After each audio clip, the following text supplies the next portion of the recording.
Merhaba, bu videomuzda Unit'in LM50A isimli dijital lazer metresini inceleyeceğiz.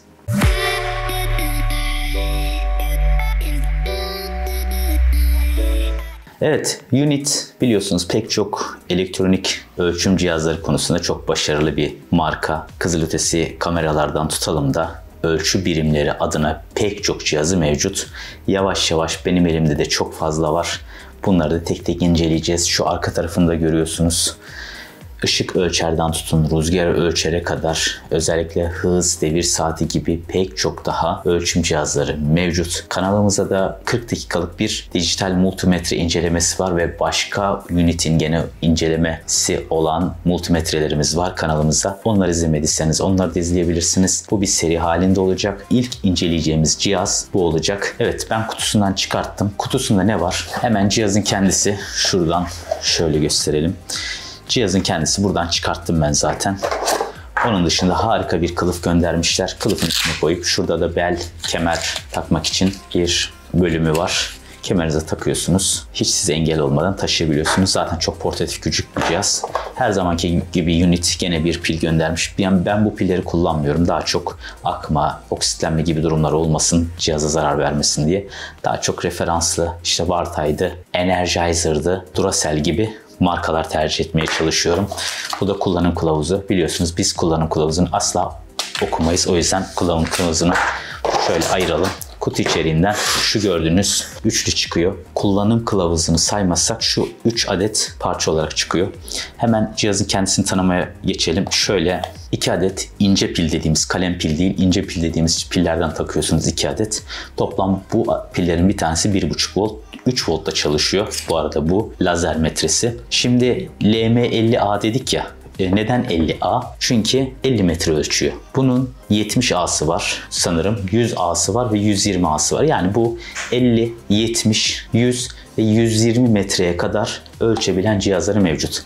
Diğer dijital metrelere baktığımızda aslında hepsi fiziki olarak, ölçü olarak ve üzerindeki tuş olarak aynı. Fakat burada kullanılan sanırım lazer mesafesiyle alakalı, içindeki lazerle alakalı ki sanırım 50 metreye kadar ölçüyor. 70, 100 ve 120 olarak söylediğim gibi değişen seçenekleri var. Su terazisi mevcut bunda 2 adet. Su terazisi vazgeçilmez, muazzam bir yüzyılın icadı diyebilirim.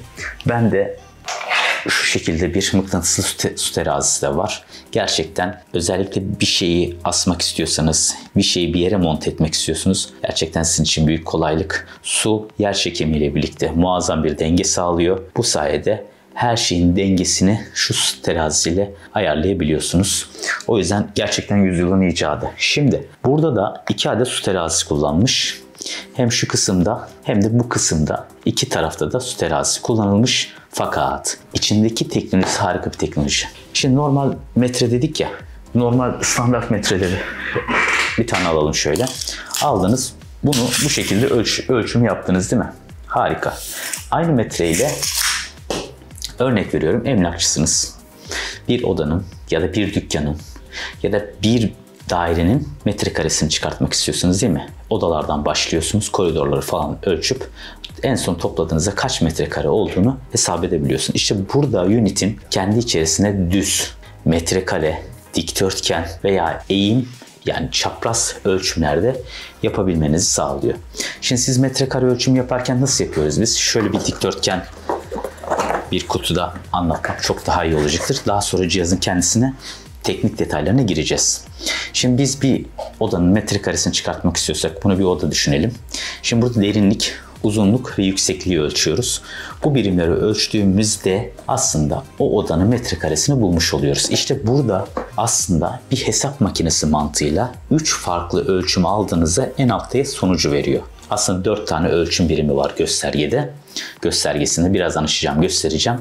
Siz bu şekilde ölçüm yaptınız. Uzunluk, derinlik ölçümünü yaptınız ve yükseklik ölçümünü yaptınız. Daha sonra otomatikman size veriyi veriyor. Diyor ki, örnek veriyorum, bu oda 30 metrekare ya da 25 metrekare gibi hemen sonucu size verebiliyor. Harika kolaylık, muazzam bir kolaylık.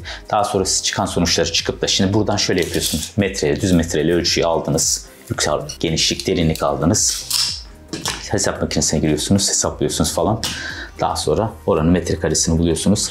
Bunun da kendi hesaplama bir özelliği var. O yönde de çok güzel hesaplama yapıyor. Dolayısıyla size ölçüleri aldığınızda en son size sonucu veriyor. Kendi içerisinde ben 19 tane farklı ölçü birimi kaydettim. Ve daha sonra bu kayıtların hepsine de ulaşabildim. 19, daha fazla da kaydetmek istemedim. Yani ne kadar sınırı var bunu kitapçığında ya da teknik özelliklerinde de yazmıyor. Ama muazzam da bir hafızası var.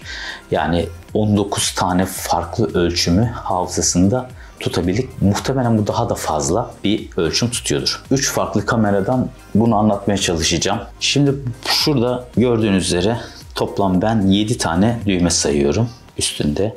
Başka da hiçbir kenarında, sağında solunda düğme yok. Ama çok rahat bir şekilde bulunduğunuz yeri tutabilmesi için, yani su terazisiyle de ayarlayabilmeniz için harika güzel bir yüzey yapılmış. Yine Unit kırmızı ve siyah tonlardaki renklerini kullanmaya devam etmiş. Bakın bu şekilde çok harika duruyor. Zaten bu şekilde tutamayacaksınız çünkü lazeri kapatırsınız. Şurada lazeri var.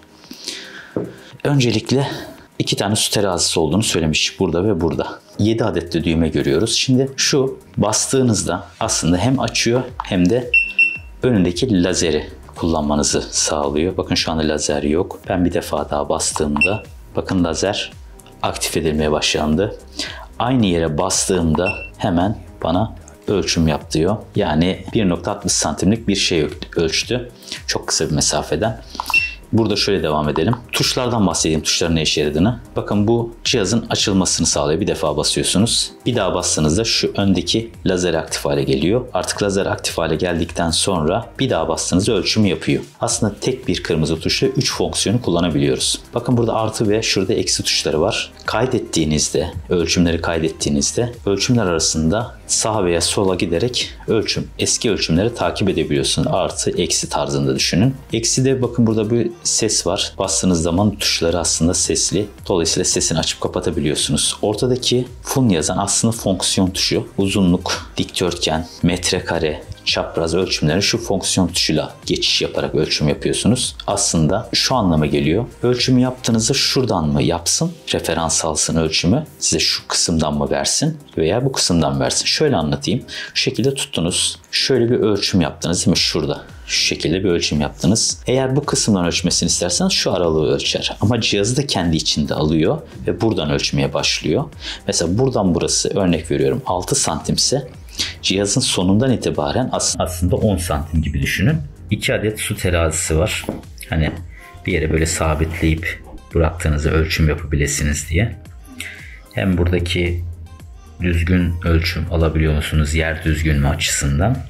Hem de bu şekilde şuradaki gene bir yere de yasladığınızda düz zemini veya bir yere yasladığınızda şu tepesindeki su terazisiyle de bulunduğunuz yerde eğimlik var mı yok mu diye daha düzgün ölçü alabilmeniz için bunları da 2 adet buraya yerleştirmişler aslında su terazisi. Tabii normal metreden farkı gerçekten çok kolaylığı var. Aslında bir hesap makinesi gibi de çalışıyor. Ne demek istiyorum? Şimdi ürünü şöyle bir yakından tanıyalım. Ürün sadece üzerinde 7 adet düğmesi var ve o kadar da basit kullanımı var ki şöyle bakalım. Bakın burada başka hiçbir yerinde düğme yok. Sadece burada bir lazeri var. Mesafeyi algılayabilmesi için, işaretleyebilmesi için. Onun dışında da 2 adet şöyle ince pille çalışıyor. Bunlar da 1.5 volt olduğuna göre toplarsak toplam 3 voltla çalışan bir cihazdan bahsediyoruz şu anda. Ben tabii Unit'in içinde çıkan pilleri kullanmadım. Bunlar da alkalin yazıyor ama akma, oksitlenme gibi durumlar olmasın diye, cihaz zarar görmesin diye kaliteli pil tercih ediyorum. Kaliteli pil kullanın. Varta veya Energizer, Duracell gibi markaları tercih edebilirsiniz. Şimdi 7 adet fonksiyon tuşu var demiştik. 7 adet tuş var üzerinde. Bakın şu kırmızı olan açıyor. Bastığınızda üstündeki lazeri açıyor. Lazeri devreye sokuyor. Lazer işaretlemeyi yaptığı için de bir daha bastığınızda artık ölçümü burada yazıyor. Şimdi deneyelim. Açtık. Şu anda bir yeri ölçüyor. Lazer şu anda açık. Şöyle gösterebilirim. Bakın. Tavanda bir yere ölçüyorum şu anda. Bir daha bastığında ölçümü aldı. Gördüğünüz gibi burada 2 metre 479 santim bir değer ölçtü. Şimdi başka ölçümlerde yapacağız ya. Bunu kaydetmek istiyorsak bakın şu alt tarafta basıyoruz. Kayıt tuşu diyor. Hemen şurada bir daha deneyelim. Bunu kaydetti. O pip sesini duyduktan sonra kaydetti. Şimdi bir daha ölçüm alalım. Başka bir yerden. Nasıl kaydettiğini anlayabilmek adına. Ölçüm yaptım. İkinci ölçümü yaptı. Şimdi şuraya basılı tutuyorum. Evet. İkinci kaydı da yaptı. Şimdi ben şurada bakın bir kutu gibi bir şey çıktı şurada. Hemen 1 yazıyor. Şu artı işaretine bastığımda bu 2 olacak. İkinci ölçüm verdi. Tekrardan birinci ölçümü gösteriyor ve ikinci ölçümü gösteriyor. Yani ölçtükten sonra şuraya basılı tuttuğumuzda en alttaki aslında kayıt tuşu. Ben 19 tane kayıt yaptım bu arada. 19 tane kayıt yapabildim. Daha fazlasını da yapıyor muhtemelen. Bakın şu sesler var ya, bunları kapatmamızı sağlıyor. Bir defa bastığınızda bakın ses yok artık, gördünüz mü? Tekrardan basılı tuttuğumuzda ses aktif hale geliyor. Tuşların çalıştığını, ölçümü yaptığını anlayabildiğiniz bir aslında buton sesi diyebiliriz. Şimdi bunlar artı ve eksi kaydettiğimiz ölçümlerin aralarında geçiş sağlıyor, şu artı ve eksi. Ortadaki buradaki fonksiyon tuşu. Şimdi fonksiyon tuşunu anlatmadan önce şunu anlatayım. Bakın şurada bir bölüm var, gördünüz mü? Bir tuş var. Bu tuş, şurada da bir işareti var. Diyor ki ben ölçüm yaparken diyor cihazı da içine dahil edeyim mi diyor. Yani şuradan mı ölçeyim diyor. Yoksa cihazın kendisini dahil etmeden buradan mı ölçeyim diyor. Bakın bunu da şuradan anlıyoruz. Ben şimdi şu alttaki tuşa basıyorum. Zaten burada dikkat ederseniz aslında onu anlatıyor bize şema olarak. Aslında daha doğrusu sembol olarak bize onu anlatıyor. Bakın şimdi cihazı da dahil etmeden ölçüm yapıyoruz şu anda. Bir daha aslında cihazı da dahil ederek ölçüm yapmış oluyoruz şurada. Şimdi şu alttaki de bakın şu ortadaki fonksiyon tuşunu daha sonra anlatacağım. Hemen şu ortadaki de cihazın kapanmasını ve kaydettiklerini silmeye yarıyor. Mesela biz 2 ölçüm kaydetmiştik değil mi? Bak bir defa basıyorum. Şu anda 2 kaydı da tek tuşla sildim. Basılı tuttuğumda cihazı kapattım. Açmak için kırmızıya basmıştım. Uzun basılı tuttuğumda şurada clear yazıyor. Silmek ve off kapatmak anlamına geliyor. Şimdi ne demiştik? Bu hepsini anlattık. Ortadaki fonksiyon tuşu demiştik değil mi? Fonksiyon tuşunu şöyle anlatayım. Şimdi ışığı yandı, ekran ışığı. Bakın şu anda dikdörtgen bir ölçüm yapabiliriz. Herhangi bir şeyin ilk ölçümü yaptığımızda şimdi şu düz çizgi gördünüz mü? Bakın şurada düz bir çizgi var. Tam şu kısımda. Bu düz çizgi bildiğimiz aslında şu metronun aynısını, şu metrin işinin aynısını yapıyor. Bu şekilde bir ölçüm aldık. Mesela şu düz bir şekilde ölçüm alıyoruz. Uzun 50 metreye kadar demiştik ki aslında şurada 50 yazıyor. 50 metreye kadar ölçüm yapabiliyoruz. Biz düz çizgiyle bir yeri tuttuk şöyle. Bastık kırmızıyla. Lazer işaretimiz çalıştı. Şöyle. Şimdi karşıda bir hedef gösterdim ben ona. Siz buradan görmüyorsunuz. Bastım ve 2 metre bir mesafe ölçtü. 2 metre 28 santimlik bir mesafe ölçtü. Bu arada metreyle de ölçtüğü yeri ölçüyorum. Gerçekten birebir doğru çıkıyor. Onu da şimdi video içerisinde size göstereceğim. Ne kadar doğru ölçtüğünü. Ölçüm yaptık değil mi? Şu düz çizgiyle biz şuradan devam ediyoruz. Normal bir cihazın kendisini dahil ederek bir ölçüm yaptık. Fonksiyon tuşuna yani şu ortadaki tuşa bastığımızda bakın şuradaki logo düz çizgi değişecek. Şimdi dikdörtgen bir şey ölçebiliriz. Bu arada 1, 2, 3, 4 tane ölçüm yaptırıyor. Biz mesela şöyle hani dikdörtgen bir kutu herhangi bir şey ölçüm yapmamızı sağlıyor. Şöyle tuttunuz bir yeri ölçtünüz. Sonra geldiniz bu tarafı ölçtünüz. Sonra arka tarafı ölçtünüz. Şöyle. Sonra bu tarafı ölçtünüz. Dikdörtgen ölçüyü en alt kısımda sonucu size veriyor. Devam edelim fonksiyon tuşuna. Bir daha tıkladığım zaman bakın artık işler değişti. Şöyle görebiliyor musun? Evet. Artık burada metrekare ölçüm yapıyoruz. Burada aslında olay tamamen yani emlakçılar eğer bir dükkan metrekaresi ölçmek istiyorlarsa, bir daire metrekaresi ölçmek istiyorsa bunu buradan ölçebilirsiniz çok rahat bir şekilde. Yapmanız gereken, biraz önce de kutuda gösterdiğim gibi, sadece uzunluk, genişlik ve derinliği ölçüyorsunuz. Uzunluk, genişlik, yükseklik ölçüyorsunuz. En alt kısımda size şuradan sonucu veriyor.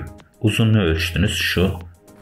Genişliği ölçtünüz bu kısımda. Yüksekliği de ölçtünüz bu kısımda. Bu kendisi topluyor, alt tarafta sonucu veriyor. Bunu da bir örneklemeyle aslında size anlatacağım. Devam edelim. Metrekareyi de buradan ölçüyoruz demiştik. Aslında kullanım o kadar basit. Daha sonra burada bakın bir üçgen. Eğim ölçebilirsiniz. Mesela şöyle bir şey tuttunuz. Eğim şu şekilde tuttunuz. Dediniz ki ben çapraz bir şey ölçmek istiyorum. Yani çapraz ne kadar geliyor?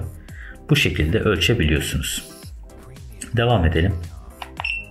Elinizdeki nesneye göre, yani çapraz bir ölçüm almak istiyorsunuz. Burada bunu ölçebildiğini ben söylüyorum. Ama siz bunu hangi anlamda kullanırsınız? Nerede kullanırsınız? Artık sizin bileceğiniz iş. Bir kaynakçısınızdır. Bir yere bir çapraz bir şey atmak istiyorsunuzdur. Oranın kaç santim olduğunu bilmeniz gerekiyor. İşte bunu kullanabilirsiniz. Bir ucuna bir nesne koyarsınız. Lazerin orada başlaması için, orayı hedefleyebilmek için.